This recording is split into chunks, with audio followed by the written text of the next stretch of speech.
किसी दूर गांव में भूषण नाम का एक व्यक्ति रहा करता था। भूषण इतना दान पुण्य करने में विश्वास रखता था और हर कोई उसकी बस तारीफ करता था। भूषण के पास भले ही अपने खाने को कुछ न हो, लेकिन वह दान पुण्य करने में कभी पीछे नहीं हटता। एक रोज सुबह सुबह भूषण खाना बनाकर जैसे ही खाने बैठा, उसके दरवाजे पर एक साधु का आना होता है। कुछ खाने को दे दो बेटा, कल से भूखा हूँ, कुछ खाया पिया ही नहीं है और अब तो चला भी नहीं जा रहा। अरे साधु जी, आप अंदर आइए और मेरे साथ बैठ के खाना खा लीजिए। अरे इतने खाने से मेरा पेट नहीं भरने वाला। कोई बात नहीं, मैं आगे मांग कर खा लूँगा। तुम खाना खाने बैठे हो तो खा लो बेटा। अच्छा साधु जी, यह खाना आप ही खा लीजिए, मैं भूखा रह लूँगा क्योंकि रात में मैंने खाना खाया था। इतना कहकर भूषण अपनी थाली उस साधु जी की तरफ बढ़ा देता है।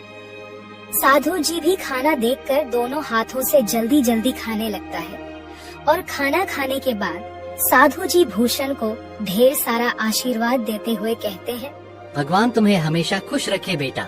तुमने अपने हिस्से का खाना मुझे खिलाया है। आजकल ऐसे दानवीर लोग मिलते ही कहाँ हैं।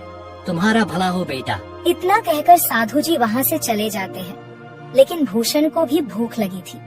अब वो रसोई में जाकर रसोई में रखे डब्बे को देखने लगता है, जिसमें अन्न का एक दाना भी नहीं था। चलो कोई काम देखता हूँ, कहीं से खाने पीने का बंदोबस्त तो हो जाएगा। बस उस बेचारे का पेट भर गया, मुझे बहुत सुकून मिल रहा है। अब भूषण घर से निकलता है, तभी उसे गांव का मदनलाल देखकर अपनी पत्नी से कहता है, अरे कब से यह अनाज की बोरियां अकेले ही उठा रहा हूँ। अभी भूषण को बुलाता हूँ, तुम देखना वह कैसे मेरी मदद करेगा। उसे तो वैसे भी लोगों की मदद करने का भूत सवार है। खुद भले ही जेब में फूटी कौड़ी ना हो, लेकिन बड़ा दानवीर बनता है। अब मदनलाल भूषण को आवाज लगाकर बुलाता है, अरे क्या हाल चाल है मदन भाई, सब ठीक तो है ना? ये अनाज की बोरियां खेतों से ला रहे हो क्या?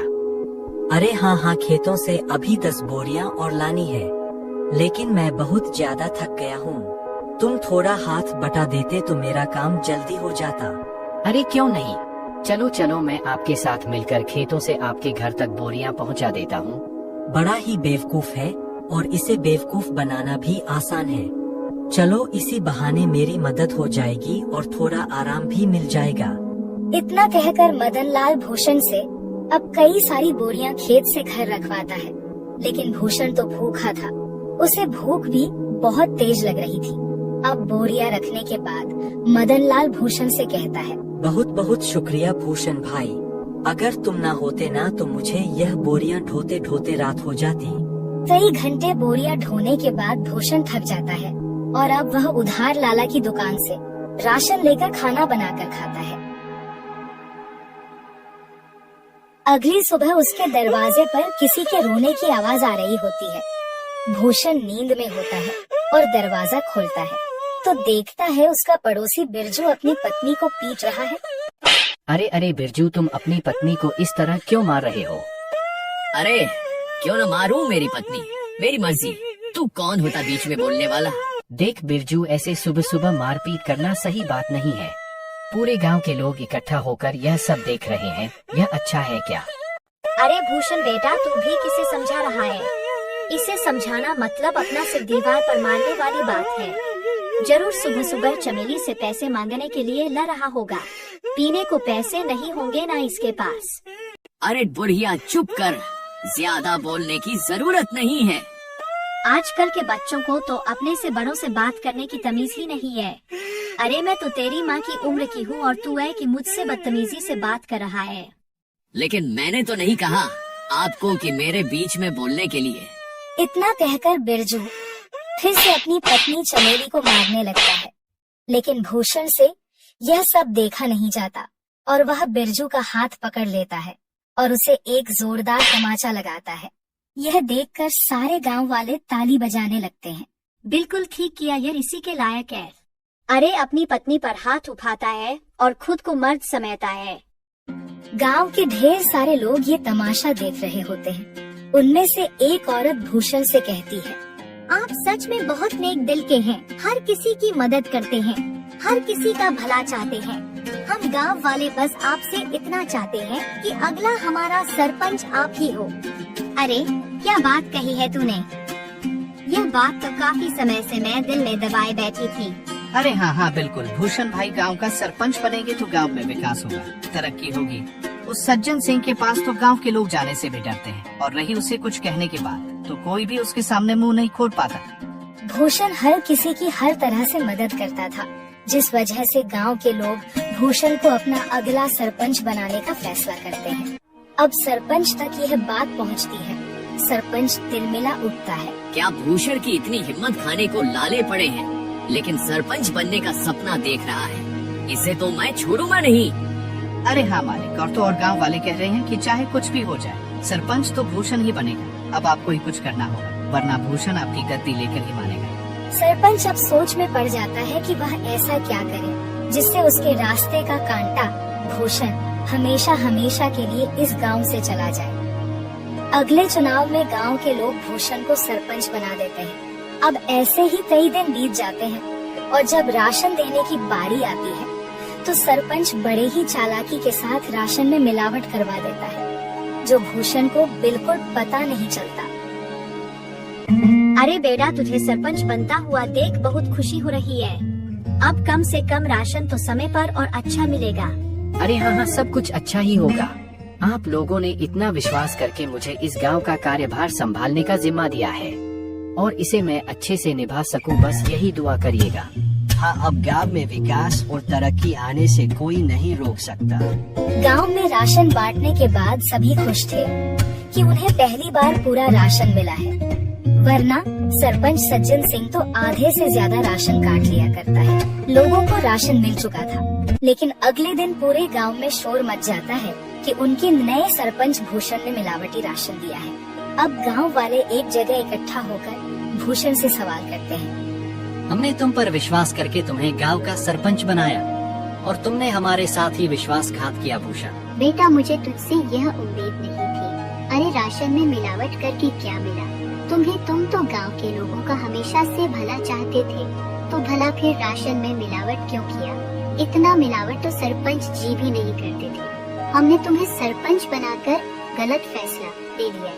बिल्कुल ठीक कह रही है कलावती काकी। अभी के अभी तुम इस गांव से निकल जाओ, तुम इस गांव में रहने के लायक ही नहीं हो। ये सारी बातें चल ही रही होती हैं कि तभी वहाँ सरपंच आ जाता है।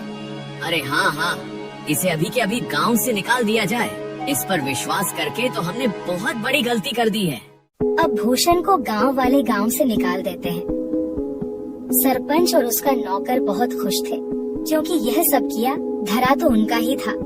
अब गांव से निकलने के बाद भूषण काफी दूर आ जाता है। वो थक कर एक पेड़ के नीचे बैठकर गांव वालों के बारे में सोचने लगता है। जिन गांव वालों का मैंने इतना साथ दिया, खुद से पहले उनके बारे में सोचा। आज उसी गांव ने मुझे निकाल दिया। अरे राशन में मिलावट भला मैं क्यों करूंगा, और अगर मैंने गांव वालों के राशन में मिलावट नहीं की है तो फिर यह सब जरूर सरपंच का काम है। कोई बात नहीं, मेरे इतना कहने पर भी गांव वालों ने मेरा साथ नहीं दिया। मैं इसे कभी नहीं भूलूंगा। इधर सरपंच फिर से अपनी चाल चलता है और गांव वालों का विश्वास जीत लेता है। गांव वाले एक बार फिर सरपंच सज्जन सिंह को अपना सरपंच मानने के लिए मजबूर होते हैं, क्योंकि उन्हें भूषण भी धोखेबाज लगता है। ऐसे ही धीरे धीरे महीना बीत जाता है और भूषण का कहीं अता पता ही नहीं था। एक रोज सरपंच का नौकर जंगल के रास्ते घर आ रहा होता है। तभी वह दो आदमी को बातें करते हुए सुनता है, जो भूषण के बारे में बात कर रहे थे। अब वो नौकर घबराता हुआ घर पहुंचता है और सरपंच से कहता है, मालिक, मैंने दो लोगों को आपस में बातचीत करते हुए सुना है। वो दोनों भूषण के बारे में बात कर रहे थे। वो जंगल में जो झोपड़ी है ना, उसी में भूषण आत्महत्या कर लिया है, और यह करीब एक सप्ताह पहले की बात है। क्या इसका मतलब मेरे रास्ते का कांटा अब हमेशा हमेशा हमेशा के लिए मेरे रास्ते से हट गया है? चलो अच्छा है। और तो और मालिक, यह बात तो गांव वाले भी जानते हैं। न जाने उन तक ये बात किसने पहुंचाई। हो सकता है उन्हीं लोगों ने पहुंचाई हो जो बात कर रहे थे। अरे गांव वाले बहुत ही मतलबी हैं। भूषण ने गांव वालों का कितना साथ दिया, और गांव वाले भी यही कहेंगे कि भूषण ने शर्म के मारे आत्महत्या कर ली। गांव वालों के साथ साथ सरपंच को भी अब पूरा यकीन हो गया था कि भूषण ने आत्महत्या कर ली है। लेकिन कुछ दिनों बाद भूषण सरपंच के दरवाजे पर पहुंचता है। शाम का समय था, चारों तरफ अंधेरा छा रहा था।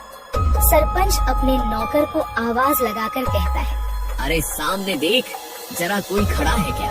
मुझे तो ऐसा लग रहा है कि सामने भूषण है, मतलब भूषण का भूत। मालिक, ये भूषण का भूत ही लगता है। ये आपसे बदला लेने आया है। मैं तो चला यहाँ से, मुझे भरी जवानी में नहीं पड़ा। मेरे 4 बच्चे हैं और 2 बीवियां। सरपंच का नौकर इतना कहकर वहाँ से दुम दबाकर भाग निकलता है। भूषण जैसे जैसे आगे बढ़ रहा था, सरपंच पसीने से तरबतर हो रहा था। वहीं रुक जा भूषण का भूत, तुझे क्या चाहिए? मैं तुझे सब कुछ देने के लिए तैयार हूँ, अपना घर, जमीन, पैसा, लेकिन मुझे मारना मत। मैं तुम्हें नहीं छोड़ूंगा। तुमने मुझे बदनाम किया है। अब तुम ही यह सच गांव वालों के साथ सामने बोलोगे, वरना मैं तुम्हें मार डालूंगा। अरे हाँ, मैं गांव वालों के सामने सच को बोलने के लिए तैयार हूँ, लेकिन मुझे मारना मत। अब सरपंच रात के समय ही गांव वालों को इकट्ठा करके सबके सामने सच को बोलता है कि उस दिन राशन में मिलावट उसने और उसके नौकर ने की थी। आप लोग भले ही मुझे भूत समझ रहे हो, लेकिन मैंने अपने आत्महत्या की खबर झूठी फैलाई थी ताकि मैं चोर को पकड़ सकूं, और चोर आप सभी के सामने है। मैंने हमेशा लोगों का भला किया, तभी तो आप लोगों ने मुझे इतने सम्मान और प्यार के साथ दानवीर कहा।